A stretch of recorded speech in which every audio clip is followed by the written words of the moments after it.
কি রান্না হচ্ছে আজকে? মাংস দিয়ে দেশি আলু, মুরগির মাংসের সাথে দেশি আলু। আসসালামু আলাইকুম, সবাই কেমন আছেন? শুভ দুপুর। ফ্লোরা ওয়ান্ডারল্যান্ড চ্যানেলে আপনাদেরকে বড় মতো স্বাগতম। আজকে আপনাদের জন্য আমি একটি রান্না শেয়ার করতে যাচ্ছি, সেটি হলো মুরগির মাংস দিয়ে দেশি আলু।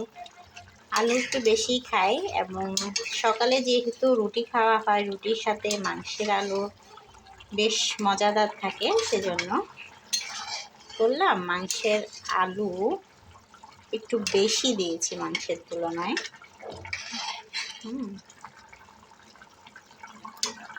যাতে করে সকালে রুটির সাথে খেতে পারে। তো মাংস আমরা যেরকম করে রান্না করি ঠিক সেরকম করে রান্না করা হয়েছে। প্রথমে ফ্রিজ থেকে মাংসটা নামিয়ে বরফটা যখন গলে এসেছে তখন পানিতে ভিজিয়ে ভালো করে ধুয়ে নিয়েছি। ধোয়ার পরে পানি ছড়িয়ে রেখেছি মাংসের। এরপরে আরেক পাশে দেশি আলু নিয়ে দেশি আলুর চামড়াটা ছাড়িয়ে নিয়েছি। ছাড়িয়ে নেওয়ার পর আলুটা ভালো মতো ধুয়ে নিলাম। এরপর কড়াই বসিয়ে দিয়েছি। কড়াইটা যখন কড়াই ধোয়ার পানিটা শুকিয়ে গেছে তখন তেল দিয়েছি, বরাবরের মতো সরিষার তেল। সরিষার তেলে যেহেতু একটা গন্ধ থাকে সরিষার, সেজন্য কিছুক্ষণ অপেক্ষা করেছি গরম হওয়ার জন্য। যখন গরম হয়ে এসেছে তখন পেঁয়াজ কুচি দিয়েছি, একদম যতটা সম্ভব চিকন চিকন করে কেটেছি। এবং কাটার পর পেঁয়াজটা যখন একটু লাল লাল হয়ে আসছে তখন সেখানে আমি আদা এবং রসুন বাটা মিক্স করে দিয়ে দিয়েছি। যেহেতু মাংসের পরিমাণ অনুসারে আপনাকে দিতে হবে, তো সেই হিসেবে আদা রসুন বাটাটা আপনারা দিয়ে নেবেন। তারপরে একে একে হলুদ গুঁড়ো, মরিচ গুঁড়ো, জিরা গুঁড়ো, গরম মশলা একটু সামান্য দিয়েছি, চিনি ফ্লেক্সও দিয়েছি একটু করে। তারপরে মশলাটা কষিয়ে নিয়েছি। মশলাটা একটু কষা হয়ে গেলে কিছুক্ষণ পরে দিয়েছি আলু। আলু যেহেতু আপনার সিদ্ধ হতে সময় লাগে, আলু মাংস একসাথে দিয়ে দিয়েছি এবং কষিয়ে নিয়েছি। হ্যাঁ, লবণ তো অবশ্যই দিতে হবে, লবণ ছাড়া কি তরকারি হবে? লবণটা পরিমাণ মতো দিবেন। আমি প্রথমে লবণ সাধারণত কম করে দিই, পরবর্তীতে লাগলে আবার দিয়ে দিই। তো এখন মাংসটা কষাচ্ছে, দেখতে পাচ্ছেন বলক উঠছে, মাংসটা কষছে। পানিটা একটু বেশি দিয়েছি কারণ ওই যে আপনার বললাম না যে আলুটা সিদ্ধ হতে সময় লাগে এবং মাংসটা যাতে নরম হয়, সেজন্য পানিটা একটু পরিমাণ বেশি দিয়েছি। পানিটা যখন একটু শুকিয়ে যাবে এরপর আমি ঝোলটা দিব আর কি। তারপরে তো হয়ে যাবে আমাদের, লবণ দেখে নামিয়ে ফেলবো।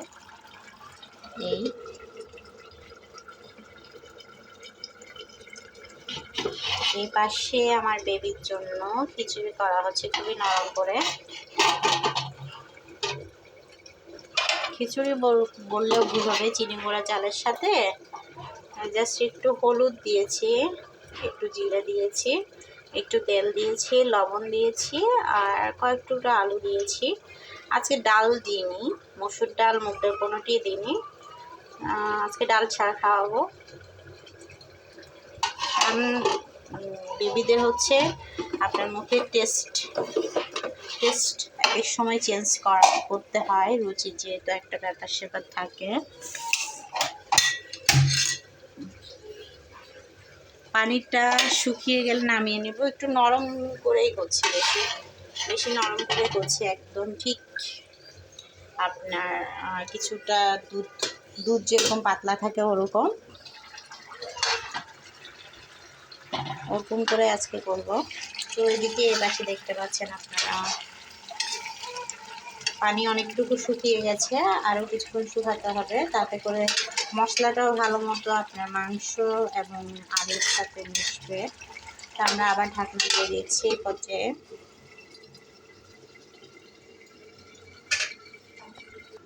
এই পাশে দেখতে পাচ্ছেন তিতা করলা বা করলা নামে পরিচিত, অনেকেই তিতা করলা বলে এটাকে।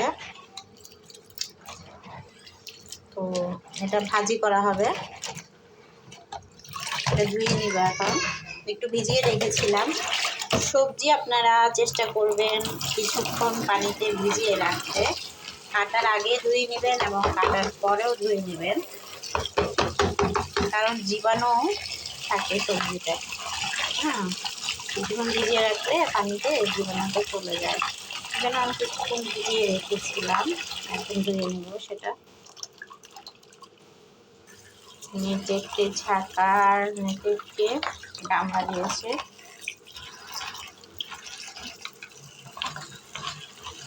একটু ঘুরিয়ে ঘুরিয়ে ধুয়ে নেয়।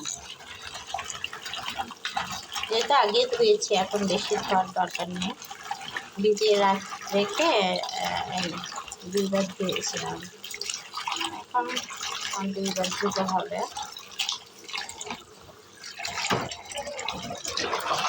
একবার ধুয়েছি, এখন আরেকবার ধুয়ে নিচ্ছি।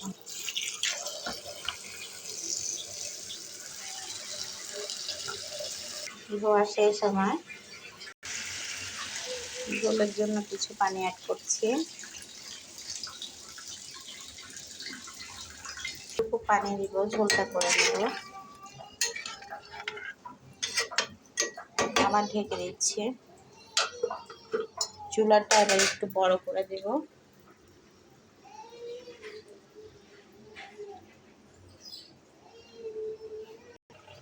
বেবির খিচুড়িটা হয়ে আসছে, নরম হয়ে গেছে, পানিটা শুকিয়ে নিতে হবে।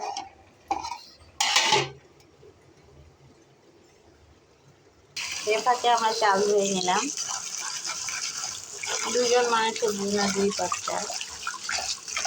বাসায় এখন আমি আর আমার শ্বশুর আছি আর আমার বেবিটা আছে।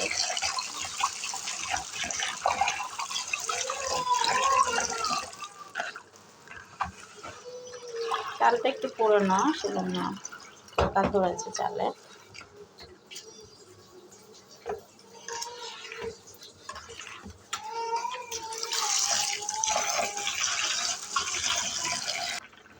দেখতে পাচ্ছেন এখানে বলক উঠছে, হয়ে আসছে। লবণ ঠিক আছে, লবণ আমি চেক করে নিয়েছি। এর মধ্যে প্রথমে যা লবণ দিয়েছি তা আর দিতে হয়নি।